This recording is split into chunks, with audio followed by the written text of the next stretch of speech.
Hello అండి, ఉండాల మాల prepare చేద్దాం పదండి. ముందుగా వేడి నీళ్ళల్లో బియ్యం పిండి వేసుకొని మంచిగా కలుపుకోవాలి. మనం ఎంత మంచిగా కలుపుకుంటే అంత మంచిగా ఉండాలైతే వస్తాయండి. మీ చాయిస్, అందులో గీ కానీ బెల్లం కానీ షుగర్ కానీ వేసుకోవచ్చు. నేనైతే చిన్న చిన్నగా చేస్తున్నా. మేము ఇంట్లో పెట్టుకునే వినాయకునికి 21 అయితే ప్రిపేర్ చేస్తున్నాను.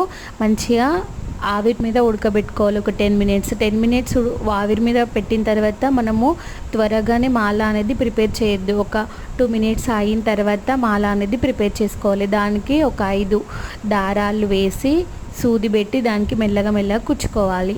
కొంచెం పసుపు రాసి మేమైతే ఇంట్లో పెట్టుకున్న వినాయకునికి అయితే 21 వేసాను. మేము కొనిచ్చిన గణపతికి అయితే 108 అయితే వేసానండి.